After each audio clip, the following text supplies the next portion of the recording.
Hey guys, welcome back to my channel. This is Grace and you're in my project management sandbox.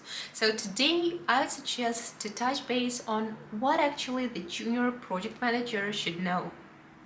If you're interested and if you're starting a career in tech as a project manager, then keep on watching. Now let's chat about who is a project manager. I have already shared this video about the difference between the product manager and the project manager, but in a couple of words, the project manager is the one who is making sure that the project is delivered on time, on scope, and within the budget. Along with that, there are also different types of the activities that project managers are executing on a daily basis. You can also check here what am I doing as a project manager working remotely from home. Well, I hope that gives you a brief picture about who these people are.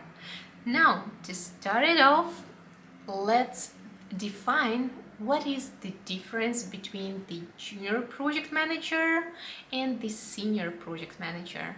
Definitely the number one thing in my list in terms of determine how senior project manager differs from a junior guy is the years of experience.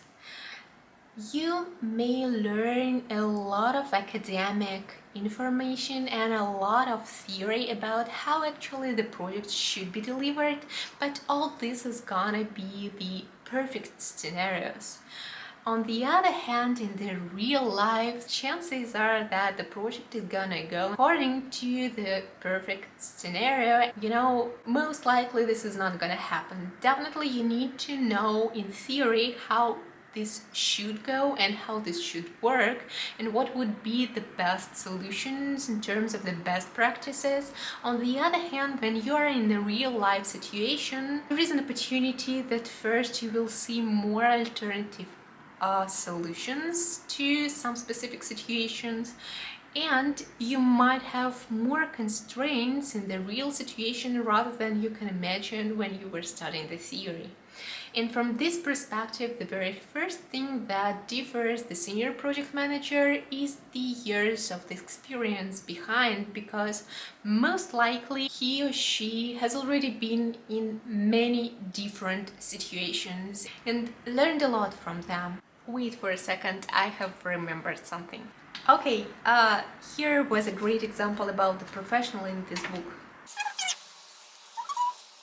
Okay, here it goes. An expert is a person who has made all the mistakes that can be made in a very narrow field. Here is actually the book that I'm currently reading. So what I'm talking about is that the more experience you have, I guess the more mistakes you have already made. And this means that you already know how to act in various situations.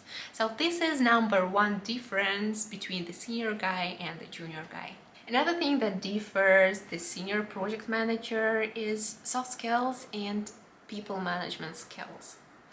You know what? When I have just started working as a project manager, I thought that project and the client is the world. This means that the team doesn't really matter as much. What we need to do is satisfy the client. Sequentially, after some years in tech, I thought vice versa, that the team is the world. The more you are able to stick the team together and to keep them satisfied, the better project manager you are.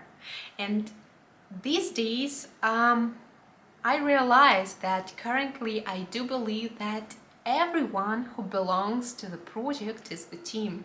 Should it be your development team? Should it be your colleagues who you need to collaborate with in order to make the project successful?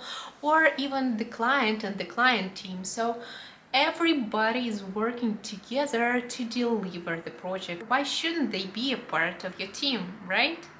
And what I also would like to highlight is that people are over success, because you need to maintain the good professional relationships between the people in your team and with people in your team, because successful projects are impossible without people.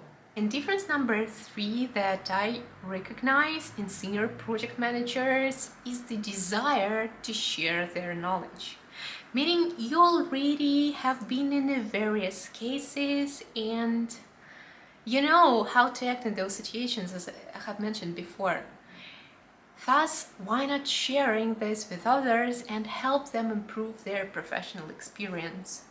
And the other thing why this may happen, because when at least I have started working as a project manager, I didn't have enough resources on how actually the project should be managed. And I was really lacking the experience from others, because at least in the network of mine, that was not really popular to share this experience.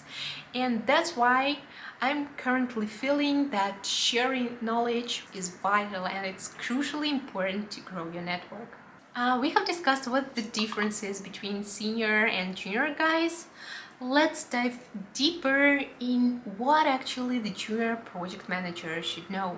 Well, based on what we have just discussed, I would say that this normally comes with experience, but still there are some aspects or some areas that you can learn yourself in order to improve your professional background and to gain more confidence in leading projects.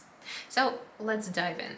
Number one thing you need to know when you're starting off your career as a tech or IT or software project manager is the role in STEM or roles in technology. Because first and foremost, you simply need to know who's doing what on the project and who could you address with this or that question.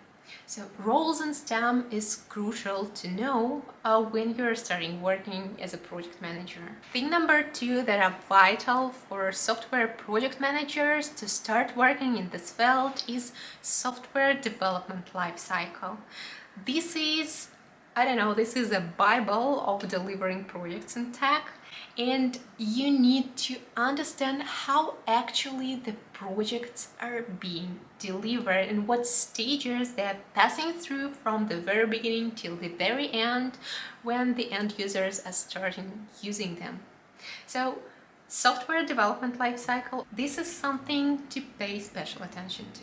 Thing number three that you would need to know is project management or product delivery methodologies. I do have a couple of videos on my channel on this topic, on how to choose the methodology for your project and what are the most common and popular methodologies these days. I would say there are two major streams, like classical and predictive waterfall methodologies and agile adaptive ones.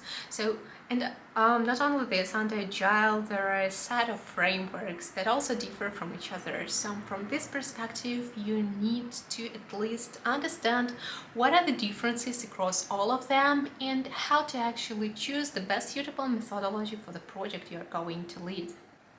Next thing, which is really important, is the key project deliverables. And based on those deliverables, all the methodologies are built. The key things you need to understand that are crucially important on all the projects are scope, budget, and timeline. Because first of all, every client, every product owner, every company owner would want to know is how much the project is gonna cost and when it's gonna be delivered, right? And definitely we need to deliver something, so this is gonna be our scope. And those three are the major constraints on all the projects, so keep them in mind and make sure you understand how to manage all three of them. Next thing, I would say this is the major project management weapon and the major project management tool. This is communications. And the key thing here is that the better project manager communicates, the more efficient the project manager is. Because everything that project manager does is not only planning things, but also negotiating, transferring information, collaborating, which all covers under communication. So make sure to master your communication skills. By the way, here you could check out the video about the project management communication plan. What is that and why would you need it in a project? Moving on, next thing, which is not less important, is resource and team management. I would still separate this into resource and team management, because resources could be anything that team needs in order to deliver the project successfully. This might be some licenses, environment, access, tools, anything that is required to actually execute the work. And team management is closer to people management, and here you would need to deal with people. Master your communication skills, master your ability to negotiate and to build the interpersonal professional relationships. That would be crucial for you in order to be successful as a team leader.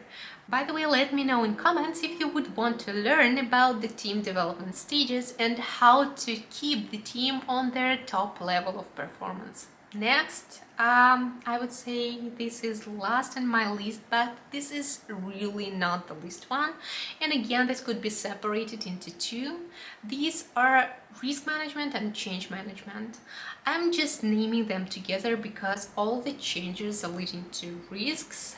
But when it comes to risks, you need to be really predictive and to realize what actually can impact the project, because that is gonna impact the key project deliverables, either time, either scope, or budget.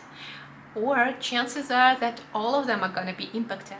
Again, let me know in comments if you would like to learn more about risk and change management, and meanwhile I will drop the link to the blog post that I have already created on the risk management topic. I hope that was helpful. Thank you for watching till the end. Don't forget to give this video a like, and see you then in my next videos.